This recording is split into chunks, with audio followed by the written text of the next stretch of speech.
জনাব মাহফুজ আলম উপদেষ্টা, তার উপরে সাম্প্রতিক সময়ে জামায়াত শিবির যা করছে এবং তাকে যেভাবে ট্যাগ করছে, তাকে যেভাবে আক্রমণ করছে, তাতে আমার মনে হয় যে মন্দিরের ঘণ্টার কথা বলে না, যেই যায় সেই বাজিয়ে দেয়। জনাব মাহফুজ আলমের ক্ষেত্রে আসলে ঘটনাটা তাই হচ্ছে বলে মনে হয়। কেন বলছি, আমরা খেয়াল করব এই সরকার যখন ক্ষমতায় আসে তখন থেকে ভারত একজন মানুষকে খুব সিরিয়াসলি টার্গেট করেছে, সেটা মাহফুজ আলম। এবং মাহফুজ আলম হচ্ছেন হিজবুত তাহরির। আপনারা যে কেউ অনলাইনে ভিনা সিকরি বাংলাদেশকে নিয়ে যতবার কথা বলেছে, ভিনা সিকরির আলাপ দেখবেন, তিনি মাহফুজ আলমকে স্পষ্টভাবে হিজবুত তাহরির বলছেন। এবং তিনি শুধু নন, অন্যান্য অনেকে বলে। সো ভারত তাকে শত্রু, জামাত শিবির তাকে আবার ভারতের দালাল বানাচ্ছে, ইসলামের একটা অংশ তাকে আবার ইসলামের শত্রু বানাচ্ছে। মানে এক অদ্ভুত সিচুয়েশন তাকে নিয়ে। কেন তিনি এটায় পরিণত হলেন সেটা নিয়ে একটু কথা বলতে চাই। তার আগে একটা কথা একটু বলে রাখা ভালো, এখন পর্যন্ত মাহফুজ আলমকে নিয়ে আমি দুবার সম্ভবত বা তিনবার কথা বলেছি, দুবার সরাসরি, আরেকবার ডক্টর ইউনুস তাকে যখন ব্রেইন বিহাইন্ড দ্য মুভমেন্ট বলেছেন তখনও। আমি পছন্দ করি তিনি তার কিছু আচরণ, তার কিছু বক্তব্য। যেমন ধরুন, তিনি উপদেষ্টা হওয়ার আগে বা প্রথম তৈরির প্রধান উপদেষ্টার বিশেষ উপদেষ্টা বা কিছু একটা হয়েছিলেন, তারপর এখানে তথ্যতে গেলেন। উপদেষ্টা হওয়ার আগে তিনি জুলাই গণপরিষদে একটা বক্তৃতা করেছিলেন। এই বক্তৃতাটা যে কেউ দেখতে পারেন। তিনি নিজেকে কার্যত মাস্টার মাইন্ড আসলে দাবি করেছিলেন, এটা তিনিই করেছিলেন। এটা অত্যন্ত বোকামিপূর্ণ, অত্যন্ত বালখিল্যপূর্ণ দাবি ছিল বলে আমি মনে করি। সেটার বিরুদ্ধে আমি কথা বলেছিলাম এভাবে যে কেন এটা কোনোভাবেই একটা পরিকল্পিত মুভমেন্ট হতে পারে না, আলাদাভাবে ভিডিও করেছিলাম। শুধু তাই না, ফেসবুকে তিনি মাঝে মাঝে স্ট্যাটাস দেন এবং তার কিছু স্ট্যাটাসের সমালোচনা করেও আমি কথা বলেছি। কিন্তু এই সমালোচনাগুলো থাকবে, কিন্তু একটা গুরুত্বপূর্ণ মানুষ তিনি এই মুভমেন্টের, এতে কোনো সন্দেহ নেই। অনেক গুরুত্বপূর্ণ মানুষদের একজন তিনি, মাস্টার মাইন্ড বলে আমরা সহজে যেভাবে বলি, নন, কেউই নন, আসলে কেউ নন। যে কারোর সাথে আমি এটা নিয়ে ওপেন ডিবেট করতে প্রস্তুত আছি। যাই হোক, সেদিকে যাচ্ছি না। কিন্তু এখন যখন তিনি এই সংকটে পড়েছেন, মাহফুজ আলমের প্রতি আমাদের দৃষ্টিভঙ্গি কী হবে? উনি সংকটে কেন পড়লেন? ওনার সংকটের কারণ হচ্ছে তিনি প্রথম একটা ফেসবুক স্ট্যাটাস দিয়েছিলেন, সেটা একটা অংশ আমি একটু পড়ি। তিনি বলছেন এভাবে,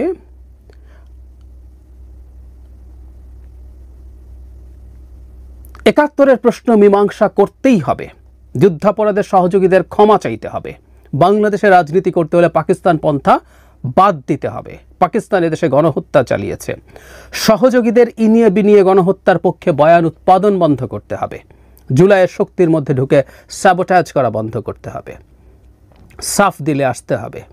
আর এরপর মুজিববাদী বাম, মানে উনি দুইটা গ্রুপকে টার্গেট করেছেন।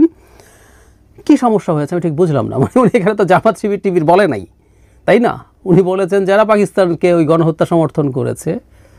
কিন্তু ওই যেটা হয়, ঠাকুর ঘরে কেড়ে আমি কলা খাই না, জামাত শিবির খেপে গেল এবং বিভিন্ন জামাতের এবং শিবিরের অ্যাক্টিভিস্ট তাকে আক্রমণ করতে শুরু করলেন মারাত্মকভাবে, ভয়ঙ্করভাবে, এবং নানান ছবি টবি আনতে শুরু করলেন। উনি মাদ্রাসায় পড়েছেন, মাদ্রাসার যে তার প্রথাগত পোশাক পরা, সেই ছবি সামনে এনে তাকে কি প্রমাণ করতে চাইলেন জানি না। শিবিরের কোচিংয়ে উনি কোচিং করেছেন, সেখানে পুরস্কৃত হয়েছেন। মানে শিবিরের কোচিং, ওই কোচিং আমি চিনি, ওই কোচিংয়ের নন শিবির বহু মানুষ কোচিং করে। আর আমরা এভাবেও বলি, কেউ যদি আগে শিবির থাকে, তিনি যদি সেটা থেকে বেরিয়ে এসে এক্স শিবির না হন, মানে শিবিরতে বেরিয়ে আসলে একটা গ্রুপ আছে, একটা বর্গ আছে এক্স শিবির, এরা আসলে শিবির। কিন্তু উনি পুরোপুরি ধুয়ে মুছে এসে তিনি যদি তার নতুন চিন্তার মধ্যে ঢোকেন, সমস্যা কোথায়? আমি ব্যক্তিগতভাবে এরকম লোকজনকে চিনি যারা শিবির করতেন, এরপর এখান থেকে একেবারে ধুয়ে মুছে সাফ হয়ে এসছেন। আবারও বলছি, এক্স শিবির সব শব্দ না, ওনাকে আমি এক্স শিবির বলবো না যদি উনি শিবির থেকেও থাকেন।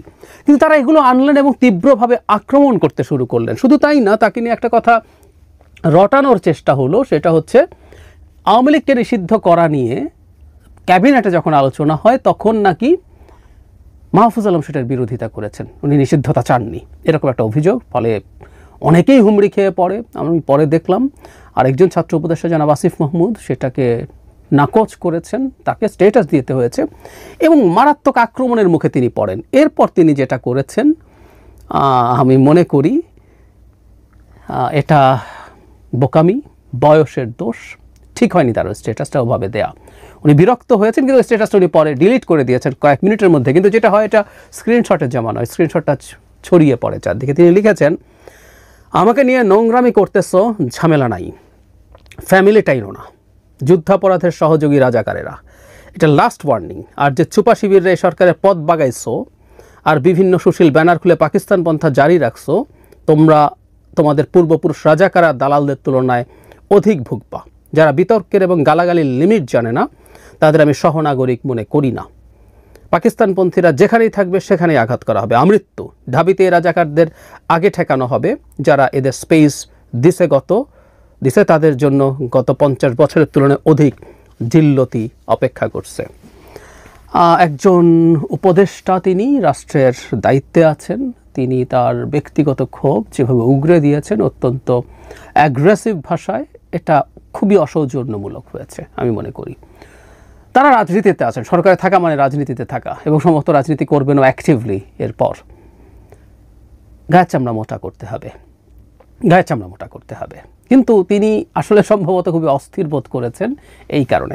এখন তিনি কেন আক্রমণের শিকার হয়েছেন এবং আমরা পরে খেয়াল করব, তিনি শুধু নন, এনসিপির বিভিন্ন পর্যায়ের নেতাকর্মীরা অ্যাক্টিভলি এরপর জামায়াত শিবিরের বিরুদ্ধে তারা বক্তব্য দিতে শুরু করেছেন। শুধু সেটা না, এখানে একটা গুরুত্বপূর্ণ ইস্যু আছে, সেটা আমি আলাদাভাবে কথা বলতে চাই। শাহবাগে যে একত্রিত হয়েছিলেন সেই ব্যাপারে এনসিপি নিজে একটা আলাদা স্টেটমেন্ট দিয়ে তাদের অবস্থান ব্যাখ্যা করেছে। এটাও কেন করছেন, কি কারণে? মাহফুজ আলম আসলে অ্যাটাকড হয়েছেন ওটার একটা অংশ হিসেবে, কারণ মাহফুজ আলম শিবিরকে, বিশেষ করে 71কে যখন আলাদা করে ডিফাইন করতে বলছেন, ওটাকে আলাদাভাবে নেগোশিয়েট করতে বলছেন, এবং তিনি পাকিস্তানের গণহত্যা সমর্থনকারীদের ক্ষমা চাইতে বলেছেন। আমি ক্ষমাটা মানাতো, যদি কেউ ফৌজদারি অপরাধ করে থাকে তাদেরকে তো আসলে ক্ষমা চাইলেও হবে না, তাদের ফৌজদারি অপরাধের জন্য বিচার হতে হবে। ফৌজদারি অপরাধ কখনো তামাদি হয় না, তাই না? ফলে তিনি সেই দোষে পড়বেন খুব স্বাভাবিক। এবং তিনি যেহেতু, আমি ওনাদেরকে আসলে এনসিপি বলি, মাহফুজ আলম বলি আর আসিফ মাহমুদ বলি, এরা সব এনসিপির লোকজন, সরকারে আছেন, তারা এই জন্য প্রকাশ্যে আসছেন না। তারা যখন জামায়াতকে 71 প্রশ্ন করা শুরু করেছে, জামায়াত মনে করেছিল যে তারা খুবই সুবিধাজনক একটা অবস্থায় এসছে, তারা এনসিপিকে সামনে রেখে মাঠে নেমে যাবে। সেখানে যখন মাহফুজ আলম এই কাজটা করলেন, তখন খুব প্রথাগতভাবে এই জামাতের খুব টিপিক্যাল কতগুলো আচরণ আছে। কাউকে যখন পছন্দ হয় না, এই যে এই কার্টুনটা তৈরি করা হয়েছে, লেজে ইন্ডিয়ান ফ্ল্যাগ বেঁধে দিয়ে চাবি দিয়ে তাকে ঘোরানো হয়, যা বলে তা করে। আবারও বলছি, গীতা সিকরি বলছে কিন্তু তিনি আসলে হিজবুত তাহরির, ডক্টর ইউনূসের সরকার যে ইসলামিক এক্সট্রিমিস্টদের সরকার, তার একটা বড় প্রমাণ হচ্ছে তাদের কাছে হিজবুত তাহরিরের মাহফুজ আলম এখানে আছেন, এটা হলো তাদের যুক্তি। সো আমরা এগুলো সব কিছু দেখেছি।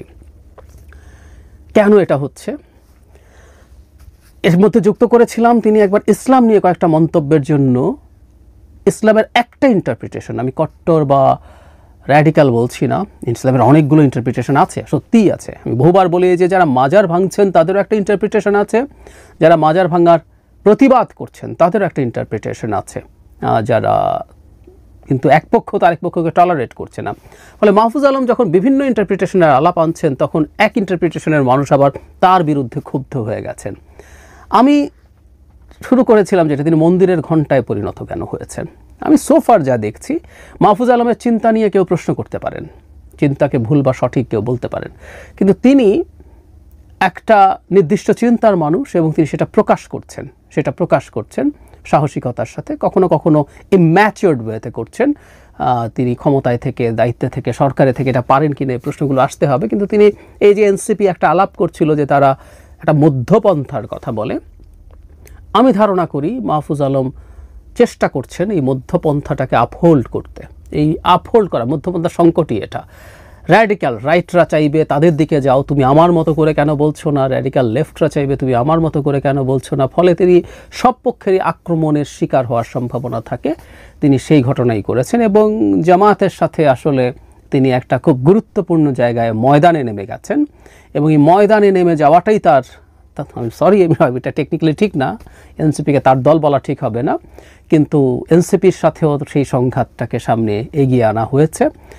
জামায়াত তার 71 নিয়ে যে কোনো কিছু যখনই সামনে আসবে সে অস্থির হবে, তার মাথা নষ্ট হবে, সে সেটাই করতে গেছে জনাব মাহফুজ আলমের সাথে। আমরা মাহফুজ আলমের সমালোচনা করি, দীর্ঘদিন থেকে করেছি, যখন তিনি সমস্যা করেছেন বলে মনে হয়, এবং আমি তার কথা, তার অ্যাটিটিউডের মধ্যে এক ধরনের অ্যারোগেন্স দেখি। এগুলো ঠিক না, সমালোচনা হতে পারে, কারো জানাই শেষ জানা হয়ে যায় না।